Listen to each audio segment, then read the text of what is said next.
Right, colleagues, settle down, we'll make a start.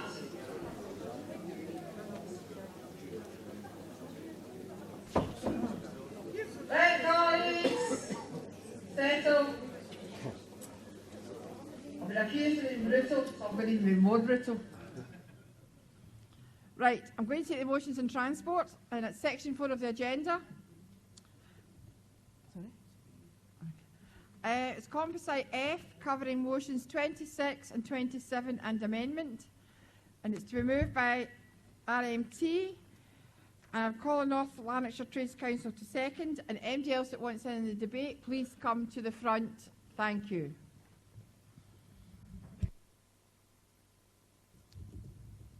Thanks very much, President. Mick Cash, RMT, moving composite F. Congress, as far as we're concerned, rail privatisation has failed. And also, Congress, the politicians have failed us.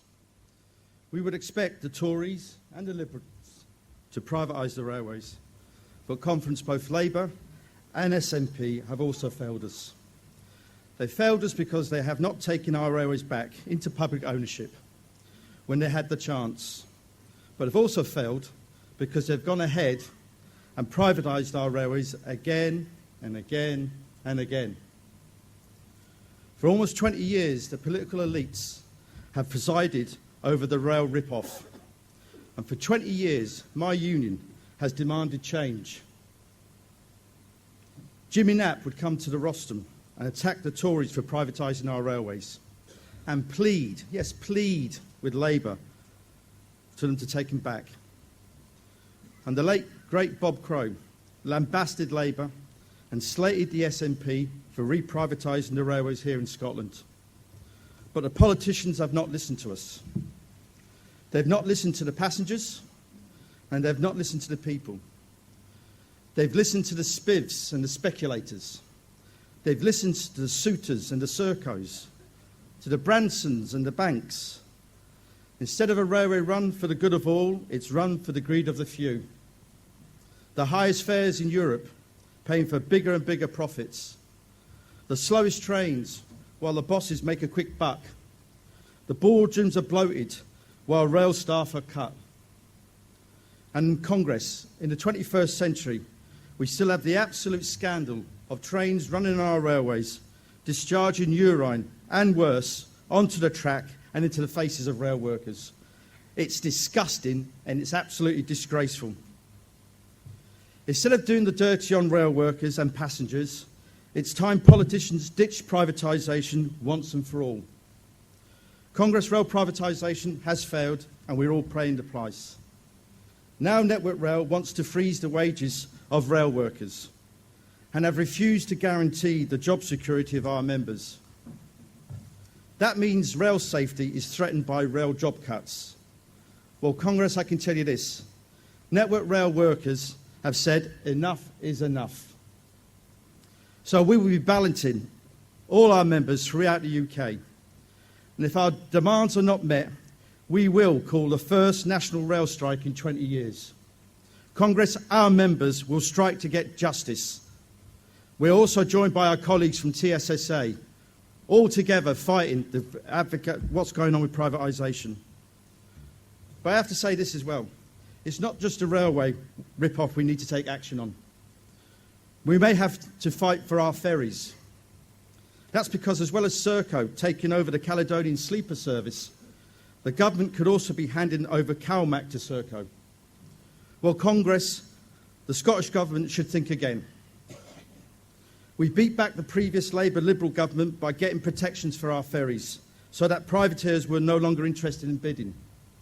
And we make it absolutely clear, if we don't get the protections this time round, we will ballot our members on the ferries as well. We will take action to defend the safety and services of our lifeline ferries. We will take action to defend our members' jobs and conditions. Congress, we have some elections coming up. We'll all do what we have to do, and what will be will be. But Congress, whatever the colour of the dawn on the 8th of May, we're all going to still have a fight in our hands. A fight against privatisation, a fight for public ownership, and a fight that we must win. I move. Thank you. Thank you, Colin. Seconder. North Lanarkshire. Conference, Hugh Gaffney, North Lanarkshire Trades Union Council. In conference, we fully support the RMT and all our railway staff in this fight. But let me look at the second point of this composite. That's what I want to talk about for North Lanarkshire Trades Union Council. What we're calling for is a full review in the local transport and local council authorities. Lean to a better service with more routes to cover all working shift patterns, dawn to dusk. Linking our communities and our industrial estates with more availability. Not having to wait an hour for the next available bus to go home after 7 o'clock at night. And a good example of this is the Bakers Workers Union are doing the campaign just now with fast food. Low paid workers, the majority, spending money in taxis to go home at night time. And those, the majority, who can't afford it, having to walk home in the early hours in the morning. So we need to look at this conference. We need to look at a link-up, the timetables, the trains, the buses. People are standing about, waiting. They don't know what's going to come first, the bus, the train, or the stranger. People have cars. They take a car for convenience. That's all it's here for. It gets them to work. It saves them 2 hours time and waiting for travel. But that car also costs money. It's a big part of the family budget to run a car.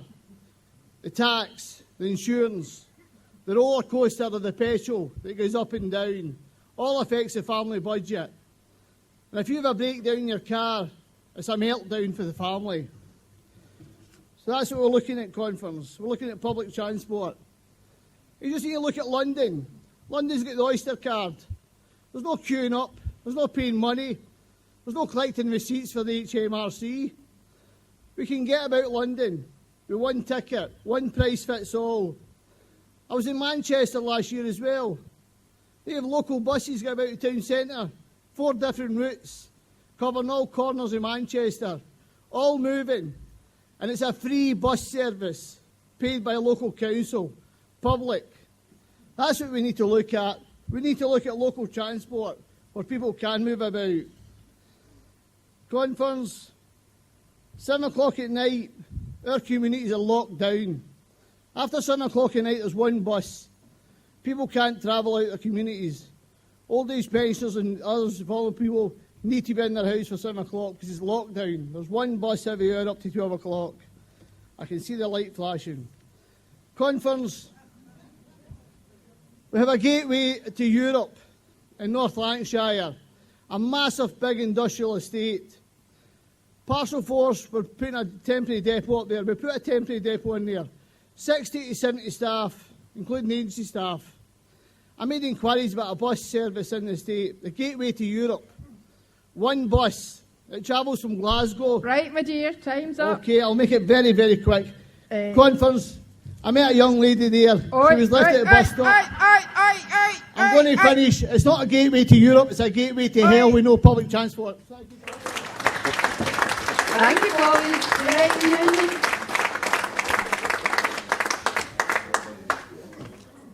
Madam Chair, Congress, delegates, Jimmy Mann, Unite the Union. Before you ask, I'm 60. Unite the Union are moving the amendment to the motion on transport. As a union, we entirely sympathise and support the sentiments in the motion stating that privatisation of transport has been a disastrous mistake, not only for workers but for the public at large. Market deregulation has failed. Scottish public transportation, who increasingly have to contend with rising fares, services, inconsistencies and timetable inadequacies. This is unsustainable. An accessible public transport system should be the benchmark of a modern society, but the fact remains that we cannot plan and control for what we don't own or have a say in. Unite believes that the debate needs to be brought back on the issues of both re-regulation and public control as we work towards the common objective of an integrated transport service which benefits workers and communities. This means we should not close off opportunities to achieve this through other forms, public ownership, common ownership, including municipal, cooperative and employee ownership, as well as other forms of state ownership where appropriate. An example of this is Lothian Buses, which is 92.5% owned by Edinburgh Council. It is a means of achieving a greater say in how services are run. It clearly benefits that city's population, in contrast to other fragmented transport services in other areas. It is because of this model's success that it has been under fire from the free marketeers. The Scottish Government are also clearly pro-market when it comes to the transport infrastructure. The Dutch public sector, Abellio, is now running Scotland's trains for the next 10 years. The Scottish Government also continues to refuse to support bus re-regulation. Serco, from this month, have been handed the Caledonia sleeper service between Scotland and London, Euston, for the next 15 years. So let us ensure that we apply pressure and gain ground where we can be thinking creatively about how workers get a greater say in the management and operation of transport services. I move this amendment. Thank you, colleague. Pat?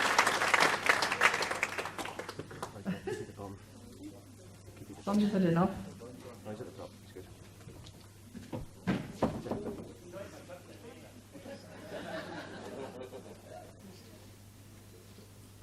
President, comrades, the first thing I would do is nationalise all modes of public transport and everything else that belongs to the public that is sold off, everything. But I'm going to speak as a visually impaired person on trains.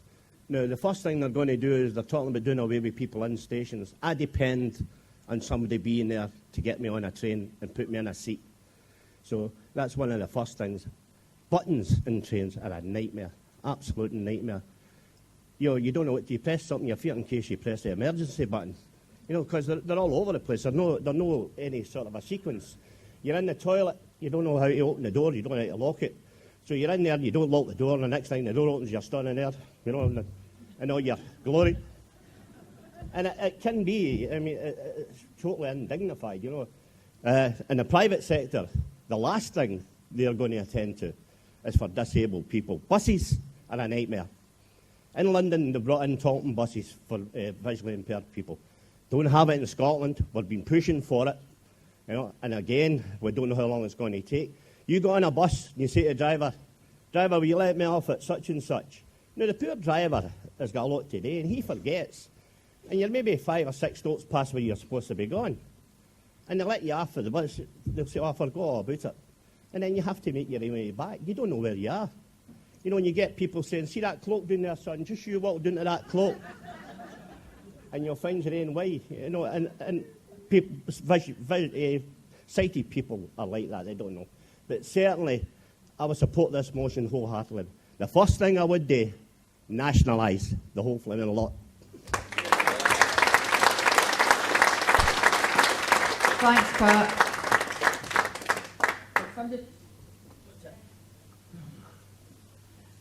Anybody else want into this debate? Okay, move to the vote. General Council are supporting. All those in favour? All those against? Any abstentions? That's carried. Thank you. Now moving on to Composite G, covering motions 28 and 29. ScotRail and public ownership, to be moved by TSSA, to be seconded by ASLEV, and anyone else who wants in the debate, please come to the front also. Thanks. President, sisters, brothers, Manuel Cortez, Transport Salaried Staffs Association, moving Composite G. We've already had a few speakers up here making the case of why public ownership is so important to public transport. But I want to speak specifically to you about what's been happening in Scotland under the watch of the SNP. Because you would have thought that a sensible transport policy would be to undo the dangerous fragmentation that was brought into our industry through privatisation. But instead, what do? They actually fragment it even more by handing to a bunch of fraudsters, Serco, the Caledonian sleeper, and then, if that wasn't bad enough, handing the keys to ScotRail to the Dutch railways in the form of Abellio. And you know, to use one of the words that my comrade Mick Cash used, that Jimmy Knapp had used as well, we pleaded to the SNP administration to stop the process, to allow it to have the powers to bring it back into public ownership. You know what they did? They went on and gave a contract for 10 years. So you know, we had Sturgeon here yesterday, and she gave us a lot of soft soap. But you see, call me old-fashioned, but I believe that actions speak far louder than words. And while we're at it, look at what she's doing with the ferries. We are extremely concerned that CalMac is going to be flogged off. The last time, and Mick is absolutely right, we got so many concessions from the Liberal administration that it meant that nobody could make a profit for it, and nobody wanted to run it, and it remained in the public sector. We are not getting those sounding now. So my advice is that the SNP should actually listen and preach what it says it's in favour of. Because it's no good to come here and tell us what a fair Scotland they want to create when they're handing the keys to profits to people who couldn't give a toss about you and me. And when you look at ScotRail, 700 million, I repeat that, 700 million of public money goes into it. And in the last few years, since 2008, 100 million has gone to shareholders' pockets. I want that money reinvested so we can cut fares so that you have to pay less to ride on those trains. And I want to finish on this note, because I'm here in Scotland and I think it's appropriate. I'm going to have a go, seeing that you gave me a platform, at an Aberdeen-based company called the First Group. Its Fat Cat boss, Tim O'Toole, earns a mere £2 million a year. And you know what he wants to do now? He wants to deny our members who work in First Great Western, the management grade staff, a right to a trade union. He wants to derecognise our union. But you know why he's doing this? Because he wants to use my members as an army of strike breakers. Because he wants to take the RT on. He's using the excuse of bringing in new trains to cut staff left, right and centre. Well, I've got a message from this platform for O'Toole, and I hope he gets to hear it in his plush office in Aberdeen. Whether we are recognised or we are not, we will not act as strike breakers. We will not hesitate. We will not hesitate for 1 minute. We will not hesitate for a nanosecond. We will be balloting our members so they can stand shoulder to shoulder with their sisters and brothers in the R&T when they stand up to defend those jobs. I move.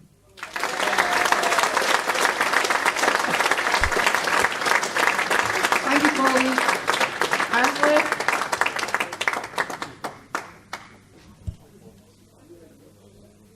Thanks, Chair.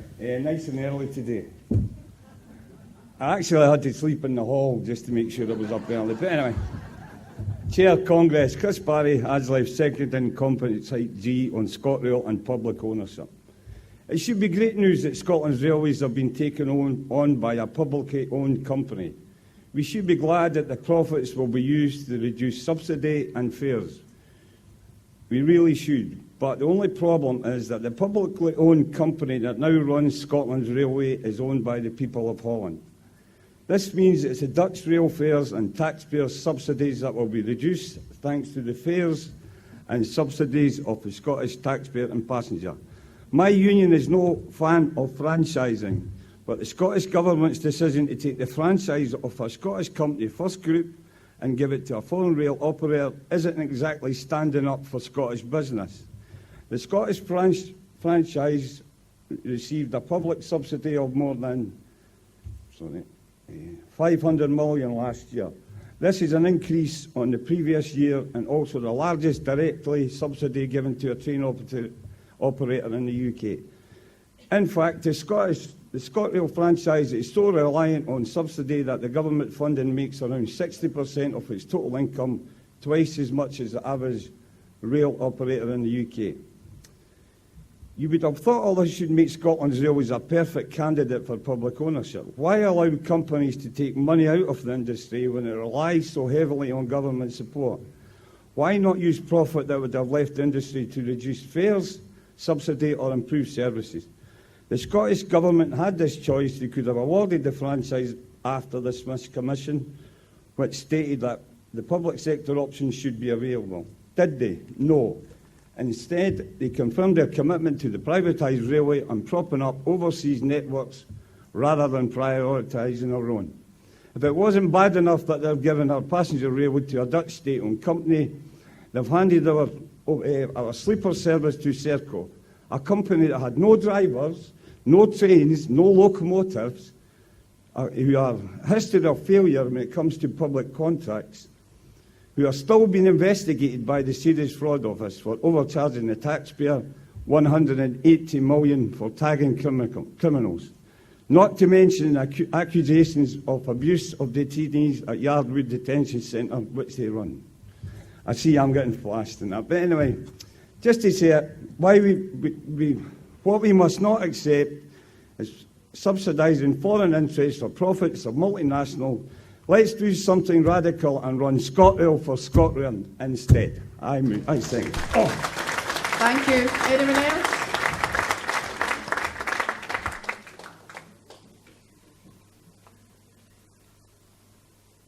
President, Congress, delegates, Michael Hogg, RMT Union supporting Composite G, Scotland's railways. Congress is concerned continued privatisation and fragmentation of our railways will make more likely that passenger and worker safety will be undermined by staffing cuts. This includes threats to extend driver-only operation, station and train destaffing, less infrastructure workers, and a continuation of the appalling practice of human waste being dumped onto our tracks. Congress supports campaigning to oppose those cuts and for a safer railway. As over the last 25 years, rail privatisation has failed on all of its promises. Fares have rocketed, public subsidy more than doubled, more overcrowded trains, fewer staff and fewer services. Congress condemns the decision to reprivatise East Coast trains, despite the fact that £1 billion returned to the taxpayer. What we get is more fragmentation. Sleeper service and daytime service were flogged off to the highest bidder. We were told that quality and price was the key to any successful bidder, not industrial relations, which will be the key to delivering a safer, successful railway. Therefore, what we have is a fragmented railway where profit and greed is the real driving force in delivering a fragmented, complex railway with increased costs and confused passengers. This whole process of privatisation and franchising our railways has cost us billions since our railways were sold off, yet we waste £1.2 billion. I see the light flashing, so I'll be brief. This franchise madness is brought to a complete end, and that the taxpayers will continue to pay the price of more fragmentation and billions more of taxpayer money wasted. Yet the winners are the bosses and the shareholders. Please support the composite and return our railways to public ownership, as the case for renationalisation of our railways is overwhelming. I support. Thank you, colleague. Are you really scared when the lights start flashing, all these big men keep running? Is there anyone else wanting in the debate? Okay, we'll move to the vote. All those in favour? Anyone against? Any abstentions? That's carried. Motion 30, Scottish Ferries, is to be moved by Nautilus International, and could a seconder and any other contributors come to the front, please? Thank you. President Congress, Steve Doran. North International, moving motion 30. Colleagues, it seems we can't come to a Scottish TUC without bringing a motion on Scottish ferries to the table. But I make no apologies for this. The threat to Scotland's lifeline services and the associated concerns over safety, jobs and working conditions just never seems to go away. But indeed, once again, the process of tendering for the 26 West Coast routes to the Hebrides and in the Clyde is underway, and yet again it's sparking worries about the future if the operation changes hands when the new contract kicks in in October next year. And despite the Scottish Government's efforts to attract more bidders by extending the contract terms from 6 years to 8, we hear that only 2 bidders have been confirmed. One of them indeed being Serco, that colleagues from other unions, RMT, Unite and TSSA have already mentioned.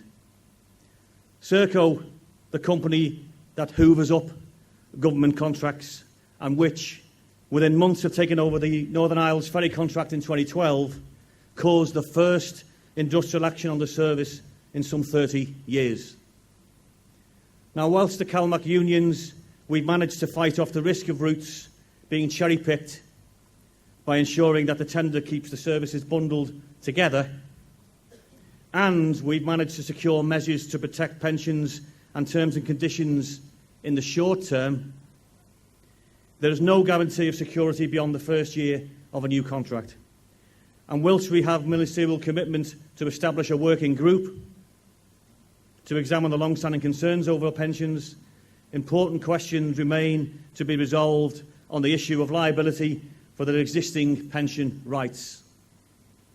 And we still need to nail down other important issues, including honouring collective bargaining agreements and delivering much-needed seafarer training programmes.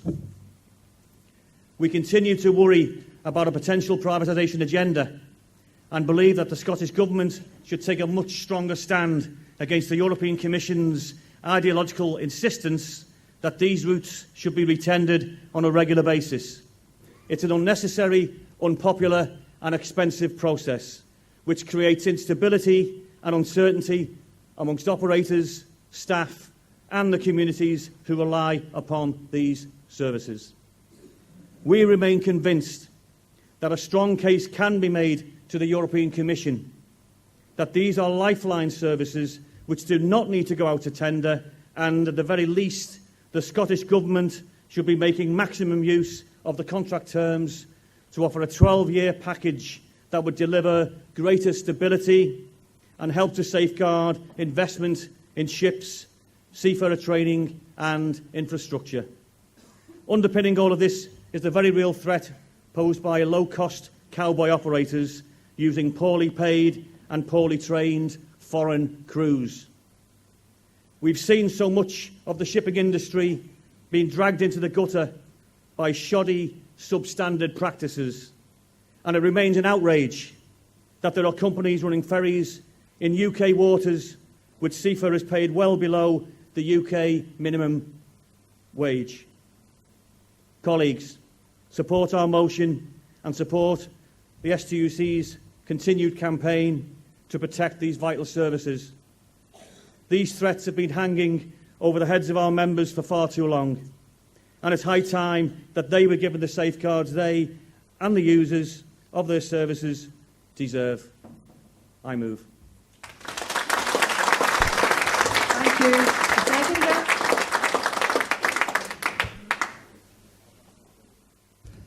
President Congress, George Loney, Rail Maritime Transport Union. Can I just like to start off by thanking Stephen Boyd for all the effort he's put in regarding the pensions group, which is hopefully making progress. The RMT, along with the other CalMac unions, Unite, TSSA, who else it is? Nautilus, we believe that this whole process is unnecessary, expensive, disruptive and pro-privatisation. This whole process started off with the Tories, but there's a real danger this time of it being achieved under the SNP. And we're asking a simple question. why can we not get the same protection as we had during the last tender process of our terms and conditions and our pension? Why would they need to revisit this whole process again? Now, prior to we listened very intently to what Nicola Sturgeon had to say, and she talks about listening to the unions.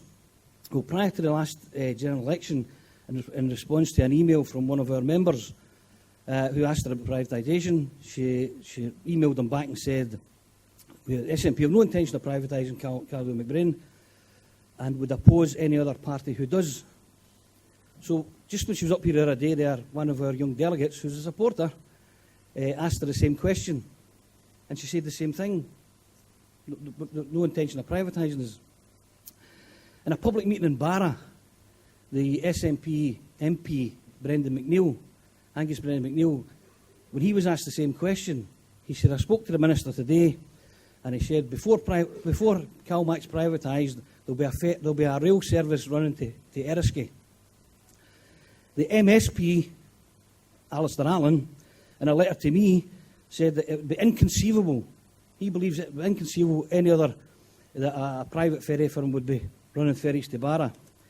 So it makes you wonder if the inevitable happens and we are privatised, what they'll be saying then. I mean, the First Minister would have to resign for telling porky pies.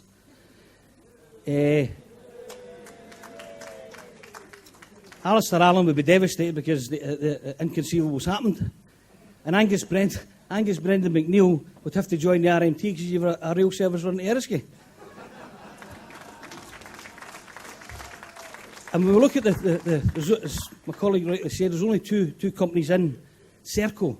This is a company that was just fined £68 million for dodgy dealing with the tagging of people. And they were fined and banned for 6 months. And we're really going to allow them to tender for lifeline ferry services to these islands. It's a disgrace. I think it was Pat Duffy that said the other day there, and he's bang on, he says, we've got to do something. Are we just going to sit back? Well, the RMT are not going to be sitting back. And as our General Secretary says, we will ballot to retain our terms and conditions, which Wind up, colleague. hard fought for. I support. Thank you. Anybody else want in the debate? Okay, and moving on to the vote. General Council support. All those in favour? Anyone against? Any abstentions? That's carried. I'm now going to call Emergency Motion 1, British Transport Police, and it's to be moved by the RMT. And if there's a seconder or anybody else wanting in the debate, come to the front now. Thank you. Michael Hogg, RMT, move an emergency resolution, the British Transport Police, to maintain the British Transport Police. This is not about the police, it's about the politics. This proposal means 231 officers will no longer operate as a separate force in Scotland. Our railways have been policed by the British Transport Police for the last 175 years. Yes, there has been previous countless reviews. However, every review came to the conclusion that policing our railways is a unique role, and the public are best served by a dedicated railway police service. Congress condemns proposal to merge the BT Police with Police Scotland as ill-conceived and dangerous. Congress notes that the Smith Commission recommended devolving the responsibility in Scotland for the BT Police to the Scottish Parliament. There was no reference about being absorbed into Police Scotland. Congress should also note that our specialist police needs on our railways would be lost forever and would result in an inferior police service which would impact on staff and passengers. Nationalist ideology has no place when it comes to running a safe railway. Our railways are notorious for crime. Therefore, the security and safety of our railways is paramount. And for all those who use our railways, public perception is crucial in running a successful railway. Therefore, we must retain the knowledge, the skills the expertise and identity of the BT Police. There has been constables on our railways for the last 175 years. There is no logical, sensible business case for policing our railways to change. Therefore, Congress should note that the only way to ensure that the current specialised railway policing service is maintained is leaving the BT Police as it is. This is only can be done by having the recommendation removed before Smith is passed into legislation. RMT stands alongside our sister unions in opposing this madness, and we have not ruled out an industrial response. We call upon Congress to support the campaign of the rail affiliates to have this decision reversed and to make no further proposals without full public consultation, thus ensuring that our railways are not only safely run but are safe to use. Congress, I move. Thank you, colleague. Seconder.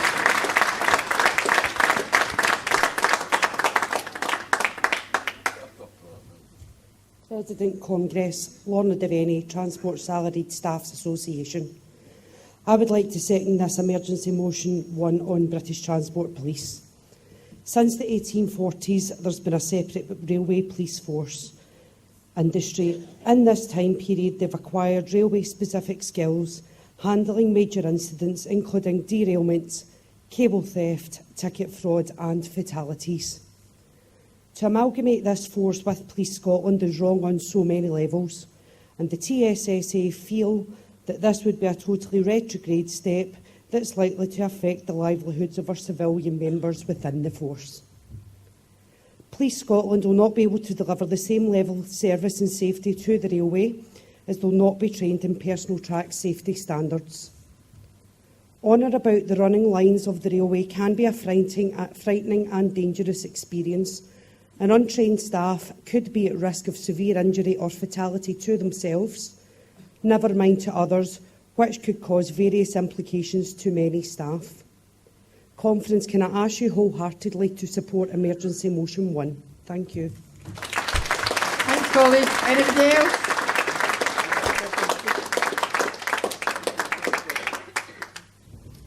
President, comrades, George McKirvin, Unison Scotland, speaking in support of emergency motion 1. It's fair to say that since the merger of Police Scotland 2 years ago, ironically on April Fool's Day, this Scottish Government has presided over a police shambles that seems to attract unwanted attention on a daily basis from the local and national media alike, the politicians and the public. In that time, we've witnessed an appointment of a quango Scottish Police Authority, which led to a prolonged battle between who controlled and directed Scottish Police, be it the Police Authority Chair or the Chief Constable. We've witnessed a Chief Constable who has allowed specialised officers to routinely patrol the public streets carrying firearms across the whole of Scotland. We've witnessed a wholesale shambolic centralisation programme that has led to the closure of local police stations and control rooms, which has directly impacted on the service delivery to local people, the communities and indeed the economies, all in the name of efficiency savings. A U-turn on the comedy stop and search charade, whereby officers were pressured into stopping children as young as 6 and other law-abiding citizens just to meet targets set by senior management, ultimately leading to the Chief Constable having to, and his cohorts, misleading Parliament when eventually challenged. We've seen in excess of 1,600 police civilian staff workers made redundant over the last 2 years, from an original workforce of just over 7,000, with many more facing an uncertain future as we are only 2 years into a 13-year efficiency savings target of £1.1 billion by 2026.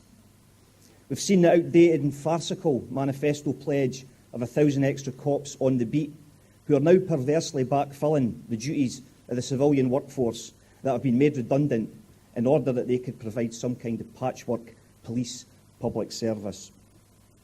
This is our so-called modern police force for the 21st century, Congress. And with this emergency motion, it also leads me to think, Why did the Scottish Government want to consult? Or why don't they, I should say, want to consult? What they want to do is a land grab of over 250 police officers that will go into a black hole of much needed resources, as we say, feet on the street. They will be absorbed into core shifts and duties within local policing. The concern for our members is clear, primarily in control rooms, as civilian workers who are greatly understaffed, overworked and under pressure to perform. These moves will inevitably bring about an increase in calls received to an already overburdened workforce. Reality is, Congress, just like the chaos we all seen in the media with deploying specialised firearm cops to do beat duties, these BTP officers and will basically carry out a multitude of roles within local policing and communities. We will see cops on usual street duties. Please. Sure, they will be sent to incidents on railways. Please support this motion. Thank you. Is there anything else? Okay, going to the vote. General Council supporting. All those in favour? Any against? Any abstentions? That's carried. Right. The Congress is asked to adopt the General Council's report on the economy and employment, Chapter 3, pages 21 to 27. Does Congress agree the General Council report section on economy and employment? Thank you. Right, back to motions from section 5 of the agenda, education, skills and lifelong learning. I'd like to call it the EIS to move Composite W, poverty and education, covering amended motion number 31 and motion number 32. Unison to second, UCU to support and NASUWT to support. And if there's anyone else within the debate, please come to the front too. Thank you. Congress, Nicola Gupta from the EIS, moving Composite W on poverty and education. Nelson Mandela said that education is the most powerful weapon which you can use to change the world. As a teacher, I'm a firm believer in the power of education as a force for social change. As a teacher, I'm also aware of the growing problem of poverty in Scotland, and in particular, the negative effect that this is having on the educational attainment of Scotland's children. The Hunger Project, a global non-profit organisation committed to a sustainable solution to end world hunger, tells us that there are currently 805 million people worldwide living in chronic hunger. I know I'm not alone in finding it shameful that this includes children in Scotland who experience poverty and hunger every single day. In fact, in Scotland today, 22% of children live in poverty. And poverty is not simply about not having enough to eat. Poverty is children in Scotland growing up in families without the resources to participate in the activities and have the living conditions and amenities which are the norm. This kind of poverty exists even for working families. 2/3 of children growing up in poverty live in a family where at least one adult works, a poverty which limits their ability to access the school curriculum and flourish throughout their school careers. The effects of child poverty cannot be overestimated. Research shows that by the age of 5, children in poverty lag between 10 and 13 months behind their more affluent peers in terms of school readiness and attainment, that 3-year-olds in households with incomes below 10,000 are 2.5 times more likely to suffer chronic illness than children in households with higher incomes, and children living in low-income households are also nearly 3 times more likely to suffer mental health problems than their more affluent peers. Poverty does not just have a negative effect on the learning experiences of our children, it also has a detrimental effect on society as a whole. In his 2012 speech to the Democratic National Convention, Bill Clinton declared that advancing equal opportunity and economic empowerment is both morally right and good economics, because discrimination, poverty and ignorance restrict growth, while investments in education, infrastructure and scientific research increase it, creating more good jobs and new wealth for all of us. The barriers to accessing education that children in poverty experience each and every day often includes the stigma of not having the right items of school uniform, of not being able to afford a school bag or basic equipment like pencils. Poverty for children in Scotland means not being able to access the internet or library to finish their homework. It means not having enough money to go to the shops with our friends at lunchtime. It means not being able to participate in educational trips or fundraising events. And what all of this amounts to is isolation, embarrassment and humiliation for children living in poverty. And the emotional and psychological effects of this kind of stigma are obviously far-reaching.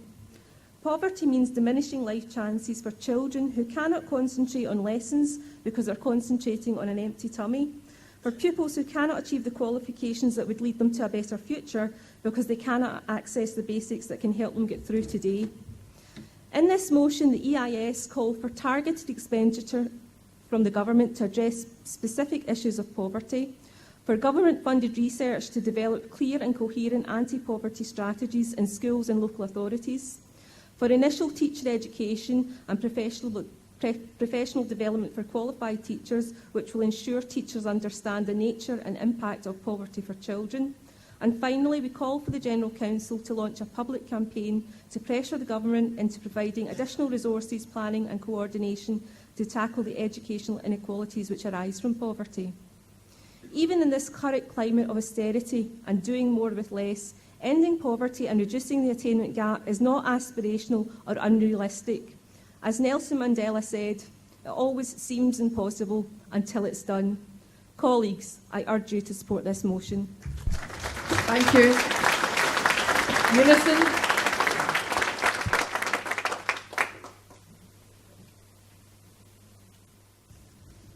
Carol Ball, Unison Scotland, seconding the Composite W, Poverty and Education. President, Congress. Everyone in this hall wants to see an end to educational inequalities. The impact of poverty and deprivation can have an impact from pre-birth. That is why getting it right for every child brings together professionals from health, teachers, social work and early years.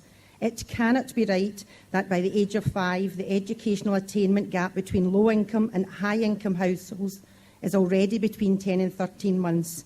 Last year, a Joseph Rowntree Foundation report showed that lower attainment in literacy and numeracy is linked to deprivation throughout primary schools. By the age of 12 to 14, pupils from better-off areas are more than twice as likely to do well in numeracy as those from the most deprived communities. We all know, and the composite makes clear, that poverty and inequality are behind these appalling figures. The early years are crucial. High-quality early learning and childcare has a important role to play. There is strong evidence that children who attend nursery do better at reading and maths at the age of 10. Taking background factors into account, the benefits can persist into secondary schools. As I said on Monday, if you can remember, Unison Scotland has launched its childcare charter, which calls for free childcare provided in the public sector. High-quality childcare benefits children, their parents and the economy. It supports women in work, helps close the gender pay gap and reduces child poverty. It is a shocking fact that in 2013, nearly 1 in 5 children were living in relative poverty in Scotland. If families struggle with the basics they need, children lose out. Parents can't afford to pay for school trips, sport clubs, educational outings. They lose out because the cuts affecting schools, such as classroom assistant posts being axed, shortages of school materials and cuts to after-school clubs and study support.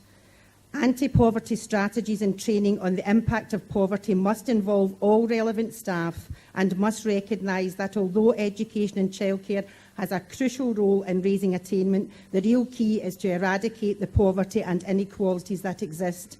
There is no evidence that children who come from deprived backgrounds have fewer aspirations, hopes and dreams. Let's continue to fight for a fairer, just and equal society so that all children and young people can reach their full potential. Please support.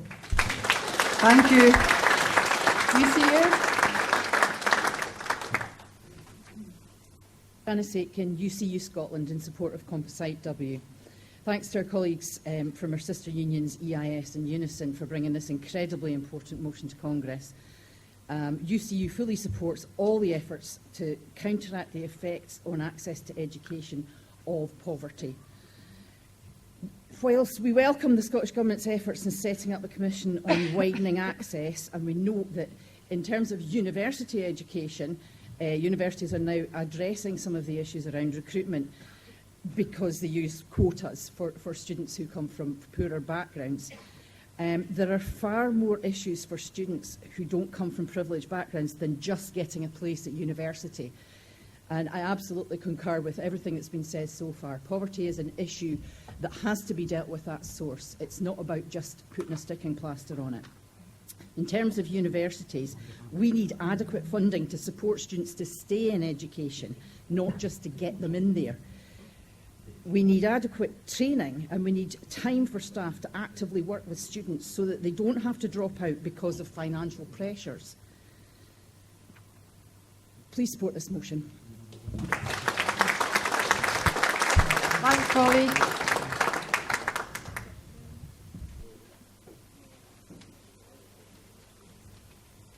Good afternoon. Hello, you are the President, you are the Congress, and I am Bill Cook of the NASUWT Scotland, speaking in support of this motion. There are, unbelievably, 130,000 children living in poverty in Scotland.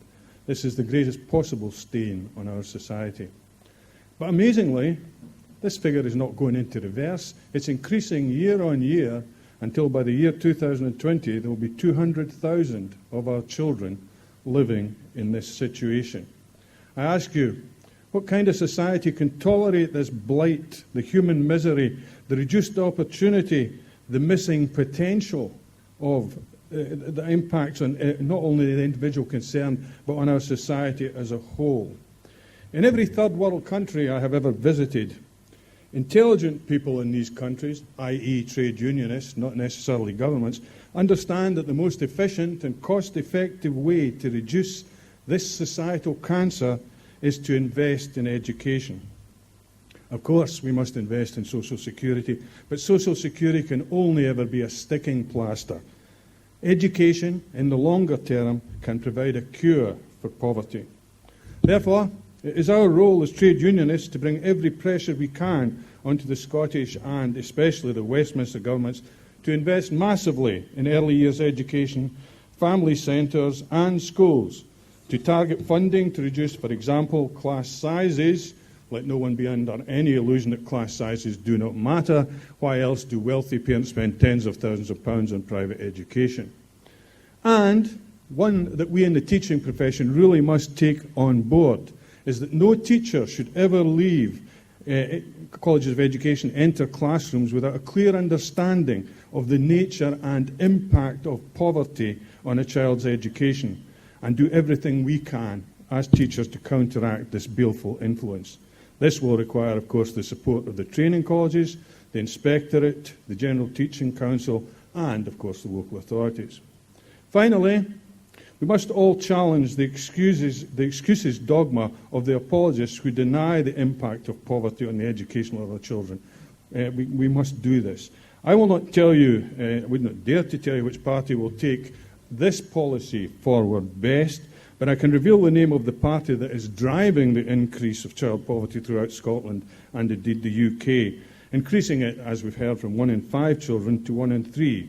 And this is the Conservative and Unionist Party of England, and we must fight them with every breath of our body. Thank you. Thank you, colleague. Anybody else? Okay, I'm going to go to the vote. All those in favour? All those anybody against? Any abstentions? That's carried. We're going to break for lunch. There's still a motion outstanding. We'll get it after lunch now. The money that was found has been claimed, so I'm pleased about that. Challenges. Oh, a new dress looked out. Never mind. For a note for the Scottish CND, the collection yesterday, at the end of the session yesterday, resulted in £100 being raised, so thanks to all delegates for generosity. Today, the bucket collection is for Scottish Cuba Solidarity Campaign. Now, delegates, can I ask you at the end of Congress today, or if you're leaving early for any reason, can you return all your completed evaluation forms, your lanyards and plastic holders, they're recycled for next year, to the STUC reception desk. And it is important you return the evaluation forms because it lets the STUC know if they can improve. improve on things or how things have gone. So remember to do it. Back in the hall for 2 o'clock sharp. We're only one motion behind. Let's get finished on time. Okay? See you at 2. Bye.